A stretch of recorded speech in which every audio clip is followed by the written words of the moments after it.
I was just even the word cessation, I was like, I couldn't even really pronounce it, I didn't know what it was, and I was just looking up what the word means, and it means it's like the process of ending something. Yeah. It's not necessarily this stop Yeah. itself, it's the whole process. That's correct, yeah. I mean, and you have like a experience as a clinician, but also your own personal experience. Yeah. I mean, trained as a stop smoking cessation advisor with Cancer Focus way back in 2010.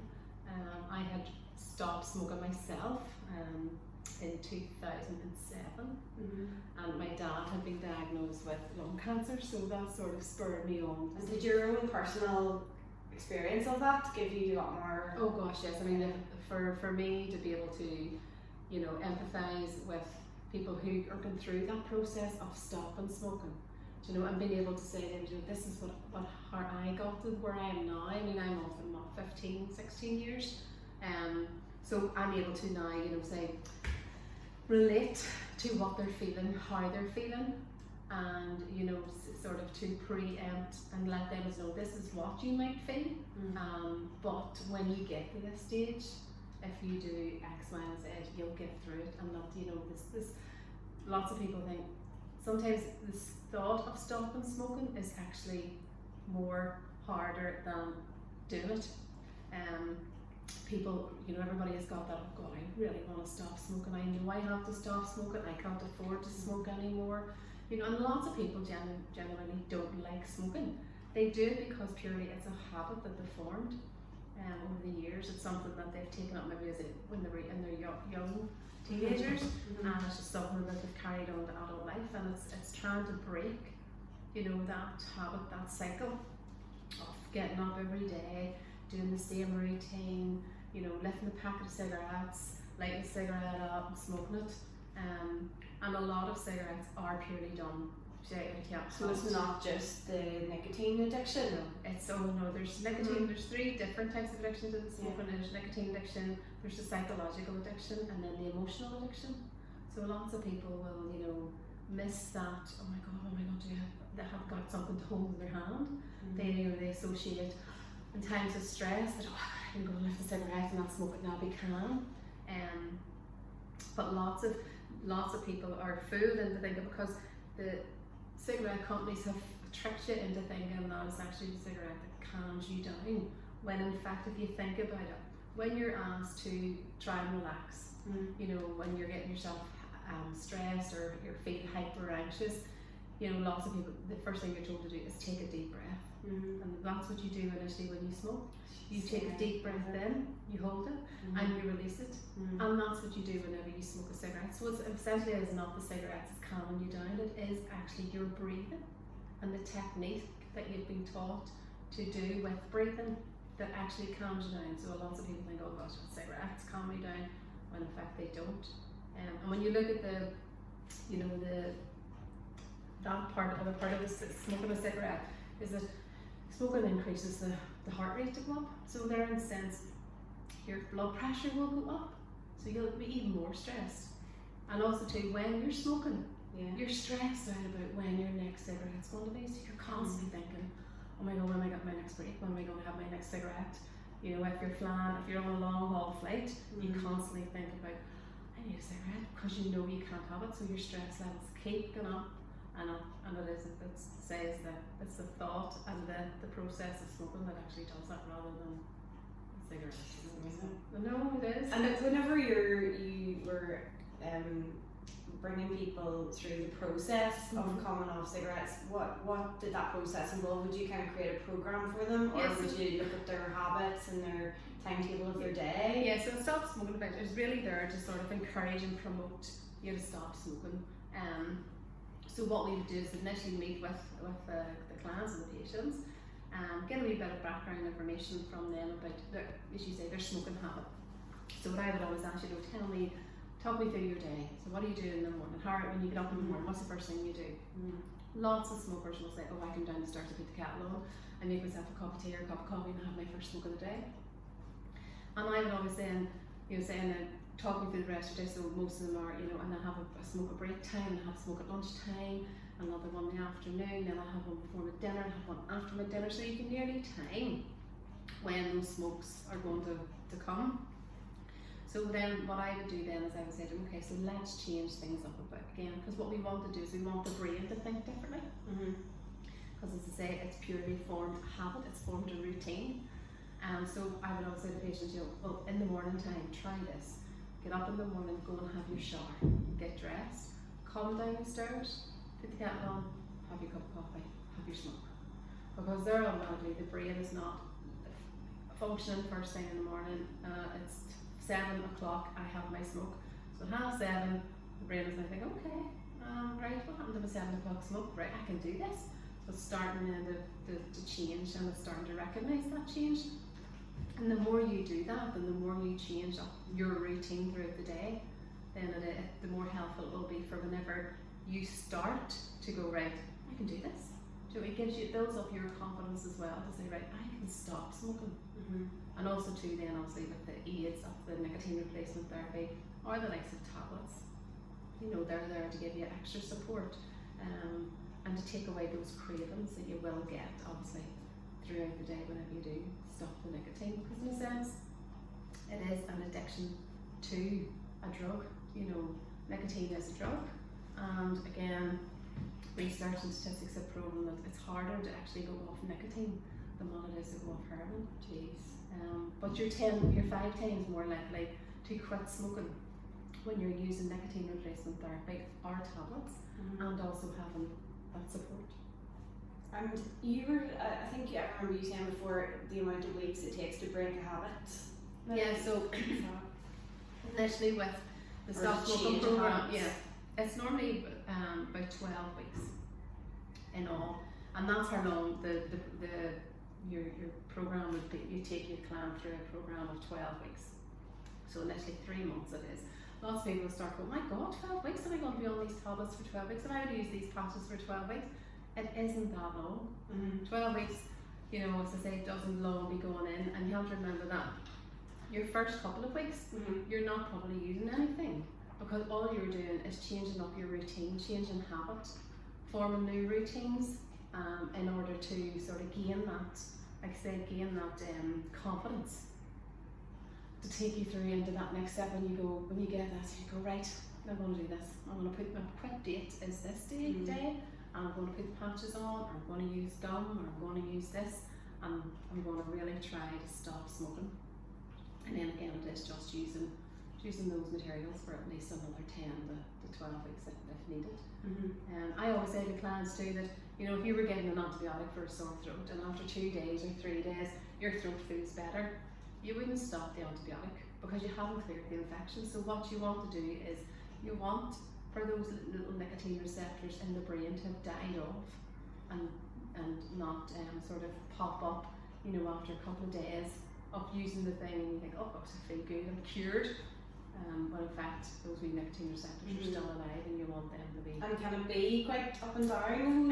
Again, it depends. Everyone is different. Lots of people will say, I find them, they're grand, I put them on, and there's others who will get those breakthrough cravings. The cycle of a cigarette is that you'll smoke, you'll then release those good feeling hormone, endorphins, and that's the pleasure that comes with having the hit of nicotine to the brain. Then what happens is you get about 45 minutes of that stimuli, and then that starts to die off, and then you get that, I want to smoke, that craving kicks in. You light up a cigarette, you'll get your hit. And remember, your hit is never going to be as big as the very first hit that you've got. So every time you light up a cigarette, you're not getting the same type of hit you've had from the very first cigarette you've ever had. But you're still getting that feel good, that satisfaction that you do, that people say they get from a cigarette. So it's about a cycle of about 45 minutes, but it's just one cycle of craving a cigarette, smoking, get your pleasure. The pleasure starts to wear off, you get the craving, you smoke, you get the pleasure back, and that's just that cycle. And what you want to do then, what the nicotine replacement therapy actually does is it will feed you the nicotine that the brain is craving throughout the day. And then yes, you might get those wee low points. So whenever anyone is going off cigarettes and they're using any products, then we would always suggest you take use 2 products at one time. You've better coverage there for a start. And say for instance you were using a patch, Then you could even add in a little bit of gum or a wee lozenge or the mouth spray. And some people like that inhalator because they like that hand-to-mouth action. And as I say, we talked about the three different addictions, which is one of them is the psychological, and one is the emotional part. So the psychological is that holding the cigarette in the hand. Lots of people, So some people would like to have the wee inhalator to help them. And do you see whenever, like, you personally were able to quit smoking, did that have a big impact not only physically but mentally, like with your self-esteem and your I sort of always motivation say, to do other things? Like, I know you go to the gym like 7 times a week and stuff like. One of them, again, I had attempted I think 5 times, at least 5 times to stop smoking, and every time, you know, I failed. And I always thought, and you know, went on them heavier. So I always think I started smoking more than what I was smoking the time before that. One of my reasons for giving them it was because it was coming up to, obviously you weren't allowed to smoke in public anymore. That was one of the rules coming into Northern Ireland, and I was thinking, and I had experienced that with being down in the south of Ireland because they had already incorporated that new law. My group of friends didn't smoke, so I was always the only smoker in that wee group. So whenever we were going out, especially if we were on holiday, I was the only one that was going out on my own, and I thought, no, I don't want to be doing this the rest of my life. I didn't want to continue smoking. It was getting too expensive. It was becoming more antisocial, and obviously then the new rules were going to kick in. So my mind had been made up. Definitely this year I'm going off cigarettes, but then I did happen to fall pregnant, so that was another boost for me to say, right, you know, this is it, knock it in the head, no more. I don't get me wrong, whenever I had my daughter, when I had Grace, there was many to take afterwards, and I thought I could just have one wee cigarette, and then that would be me, and I wouldn't touch them again. And there's a lot of people who are fooled into thinking, I'll just have one wee puff. There's a wee saying that when, as a trainer and as a stop smoking specialist, it's nope, not one puff even, because it is that, you know, that one cigarette, you think, oh, I'll be alright, and it's not. What you're doing then is you're giving birth again to these nicotine receptors in your brain, and then once you feed, you know, once you get one of them and you start feeding them that, then the more and more they grow, and then the more cigarettes you want. And again, the more cigarettes you smoke, the more of those I call them little nicotine monsters that you produce. So so it's about saying nope, not one puff even. So it is about not being fooled into thinking. And lots of people will know what their triggers are, because I say lots of smokers will have attempted, you know, at least, you know, 2 to 3 times to stop smoking. So a lot of them will say, well, you know what, the last time I started smoking, this, like, I was out and I got drunk, and my mate had me a cigarette, so I know that the next time that I'm out, somebody says to me, well, I can't touch it because I know I went back smoking again. Do you know? So, and lots of people do find that social, you know, that going outside and having to smoke with their mates when they're on a night out, or even in a work situation. You know, some people say, gosh, you know, they all get a break, I don't get a break. They go downstairs. I say, well, you can still go downstairs, you just can't smoke. Do you know, you have to remember, you know, if you don't want to, if you want to stop smoking, you have to stay away from it altogether. And you're still the same person. Do you know, I'm still Tina. But I don't smoke anymore. Do you know what I mean? It's a huge part of your identity that you have to remake your identity almost. And I loved that thing at the very start, because do you smoke? No, I don't smoke anymore. It was just such a proud moment. And lots of people that I've counselled in the past have been that I just loved it. It was great whenever somebody says, do you smoke? And I say, no, I don't smoke actually. Do you know? So there's a lot of it's good feeling that in that sense. But it's the best. Stopping smoking is the best gift you can give to yourself and to your loved ones. I mean, not only are you getting your health back, you know, but also financially. Do you know what I mean? Could you feel it in your body? Oh, absolutely. Yeah. I mean, I always had a cough. Always had like a, you know, even when I took a chest infection, obviously it had a dirty spit and stuff. And like touch wood, like I don't think I've had a chest infection ever since I've stopped smoking. And again, lots of people who have asthma and smoke, they do go on to develop what's known as COPD. So it's and again, that's something that can't be reversed. once you develop that, that's it. It's irreversible. Lots of people think, well, I've already got that, so what's the point in me stopping? And again, it's about, well, you'll not have as many exacerbations of your condition. So lots of asthma patients and COPD patients would maybe have an exacerbation where their condition will flare up. They'll have is essentially like another chest infection. And lots of people who have stopped smoking have noticed, of course, I don't have as many chest infections throughout the year. I don't use my blue inhalers as often as I used to. I've more energy. And even just that smell of smoke, that is not and it is the worst smell ever. And it is only whenever you stop smoking. So and now if you smell that, does it turn? It doesn't turn me. No, I just I would be like, gosh, so strong. Yeah, it is so strong. Whereas when you're a smoker, you don't smell it, obviously. No. And then the other downside to stopping smoking is people go, well, I'm going to put on weight. And that's... So does your metabolism change or something? No, it's just your taste buds come back. That's the only difference. Yeah. So your taste comes back, your smell comes back. Whenever you smoke, obviously you're burning away. You've little hairs inside the nose, and that's all there to protect you.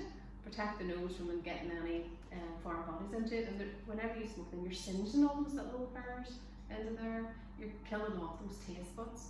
So whenever you stop smoking, then those taste buds grow back, those wee hairs grow back. So and it's just it is food tastes nicer.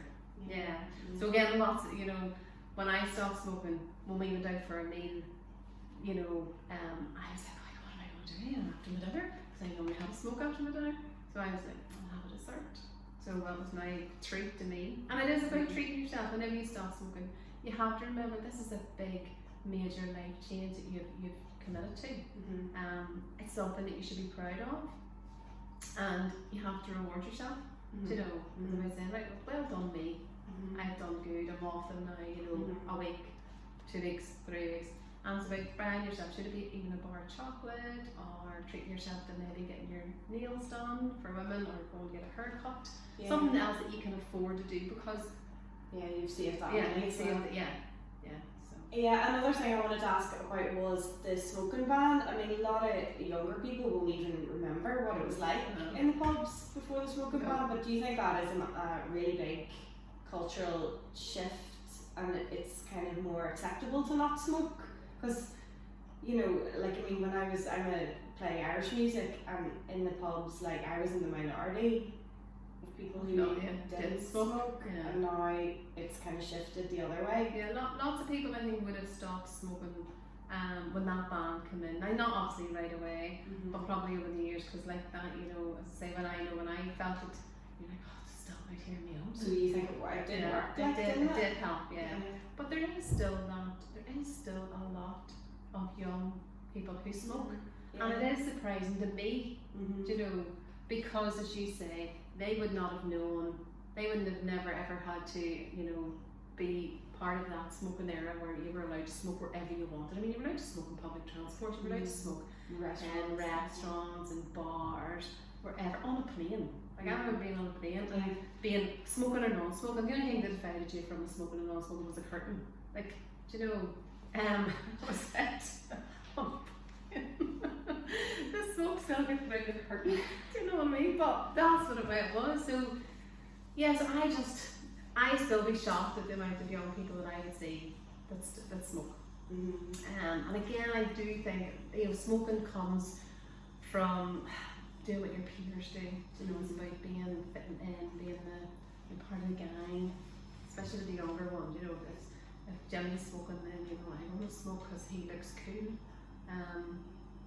And again, as I say, lots of them start off smoking those e-cigs, and then they become more addicted to that, and then they get the taste of a real cigarette, and the next thing they know, then they'll maybe ditch the e-cig and go to the cigarette. So the e-cig, that doesn't affect your lungs to the same extent, does it? Well, there's not enough research on the e-cig to say that it is safe or it's not safe. However, if it keeps you from smoking a real cigarette, and the thing is with the real cigarette is there's like 7,000 odd chemicals in a cigarette. 7,000? I have over 7,000 chemicals in a cigarette. And those chemicals, you know, some of those are cancer producing chemicals. There's, you know, there's ammonia in it. I mean, you would never ever put ammonia to your mouth and drink it, you know, it would kill you instantly. There's rat poison in cigarettes. There's battery fluid in cigarettes. There's, you know, the stuff, nail polish remover. There's that in cigarettes. So that there's 7,500 chemicals in one cigarette. So you can imagine sort of what that's doing to the inside. And you have also too, cigarettes, they'll harm everything from the hair on your head right through to the toenails on your feet. It just causes destruction the whole way through the body, attacking different parts of the body in different ways. You know, so with this e-cigs, if it's keeping you from smoking that real cigarette, then, you know, I would say use the e-cig. But if you're using it, you know, try and not have it on you all the time. Keep your oil low. If you're using a nicotine-based oil, then, you know, reduce down the strength in that. Treat it as if you would a packet of cigarettes. So if you are sitting at home, you know, don't have it in your hand, don't have it on, you know, on your lap or on the edge of the sofa or on the coffee table. First thing I'll say to people is, where do you keep your cigarettes at home? I'll leave them on the coffee table. I'll say, right, well, I want you to, tonight when I come off the phone to you, go and get them, put them into your handbag, into your coat pocket, into the drawer. You know they're there, and you can get them whenever you want. But that we saying out of sight, out of mind, it's great because it does help you then become aware of, gosh, I did just constantly lift that and smoke that without thinking. So same with an e-cig, that would be my advice with an e-cig, you know, don't treat it like a pack of cigarettes. So if you're at home, put it out of sight. If you want a wee puff of it, go and have a puff. But yeah, so, but say and then there's these new things they're called puff bars. Again, they're popular with kids, they're £5 or something like that for a puff bar. Some people are getting 3 days out of that, so lots of them are going back to smoking those because it's cheaper than buying a packet of cigarettes. But again, if you're smoking 3 puff bars a day, then that's a lot of money too. You know, and again, I don't know what with regards to how authentic they are the licensed, you know, is the oils licensed. Again, with e-cig, it's about making sure you're going to a reputable stock, you know, a retailer of the e-cig oil, because that oil is licensed, so it's legit. That's whatever you're buying, you know. But again, lots of people buy black market stuff. Same with the cheap cigarettes. You don't know what's in them. At least with the cigarettes that you would buy in a shop, and I know they're dear, the government has approved whatever chemicals are in them for some mad notion, like, but at least you know, right, well, when the government says they're okay, I must be alright to smoke them, but you're not alright to smoke them because there's so many chemicals in them. So it is about making sure, you know, you're banned from a licensed retailer. But I wouldn't encourage anyone to lift an e-cig or the puff bars. I just want to ask about the success that you had with your patients. So whenever what kind of degree of success would you have? Within my last practice, obviously, you know, your patients, you get your patients to 4 weeks stop, and then also to 12-week stop, and then also into 52-week stop.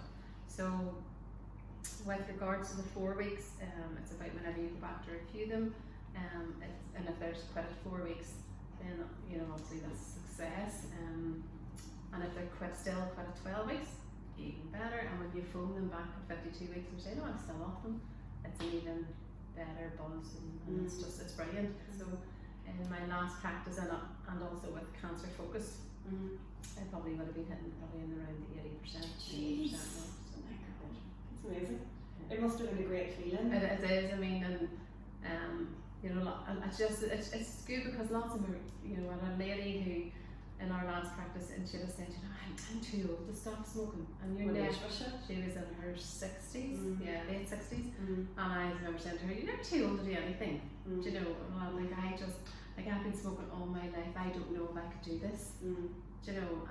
I said, well, what's one of your main reasons for wanting to stop? She says, well, I've a wee granddaughter who I've noticed is starting to smoke, and I would hate for her to continue. And I thought, well, if I stop smoking, that might encourage her. One of her other reasons was obviously because of her health. She wanted to sort of stick around for another lot of years. She didn't want to be, leaving this earth too soon. But yes, so she got to her 4 weeks, and she was quit, and she was, oh, this is great. I hope I can keep it up. And, 12, got her to 12 weeks, and then yes, when I went into the year, then she was still quite at 52 weeks. Amazing.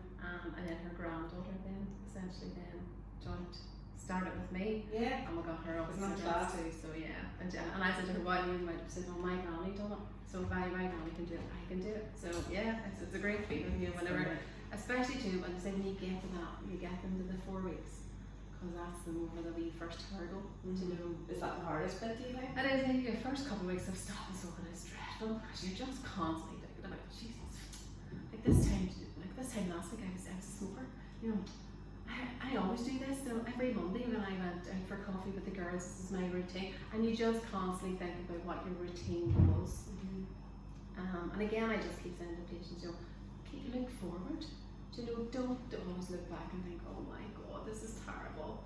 Don't be feeling down at yourself. Go, oh my God. Think positive and go, oh my God, I can't believe I have stopped smoking.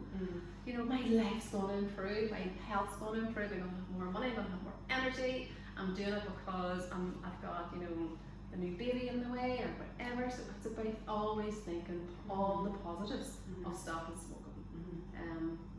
And about being free of that addiction. Because essentially people think, I control how many cigarettes I smoke a day. Well, in fact, you don't. The cigarettes control how many you smoke a day. As I say, it's not, you're constantly thinking about, oh my God, what time is this work out? I don't have time to run out now, I'll be quick smoke. And if something happens in that time period and you don't get out to get that smoke, then you think, oh my God, I can get that smoke. What am I going to do? Oh my God, what time is it? I'm not going to have time. You're constantly panicking and worrying when you're next. So it says, that's what I'm talking about when you're the stress and the stress levels kick in. It's because you're creating the stress. Because you're thinking, I need to get this in, my routine's broken up and I can't do this, and so it's about being free of all that. And when I stopped smoking, whenever I was cleaning my house for the girls, like on a Friday night, it used to take me all night. And then whenever I stopped smoking, stop smoking and doing it, I was like, how come it used to take me about 3 hours? And it was because every time I cleaned a room, I rewarded myself with a wee smoke. So now I don't have that. So now my cleaning could stop more passion. You know what I mean? Yeah. So just wee things you this didn't is even think about. No. Well, and as you say, yes, I now say join the gym. Yeah. I have lots of energy. Positively too. My daughter, she'll always say to me, Mummy, such and such smokes, and what would you say to them? And I'd say, give her wee hints and tips, say to them, don't be doing this, do this. So she can go back to her wee friend. Yeah. The next generation. Yeah. And she'll always say, I would never stop, I would never smoke, Mummy. And again, kids do too, because it's learned behaviour. If you're the parent and you smoke and you have kids at home, they're going to see you, Mummy smoking, Daddy smoking, and they're going to think, well, that's the natural way it is, and this is what you do. So yeah, you want to set your kids a good example. Don't smoke or stop smoking, and show them that you can do it. And again, whenever I was a smoker, I said I couldn't do that, I have no willpower. And it isn't only until you do it and you think, like, I do have that. I'm stronger than what I thought I was, because it does take willpower. It's not about sticking a patch on and thinking, oh, sure, if I put that patch on, that'll be me, I'll never smoke again.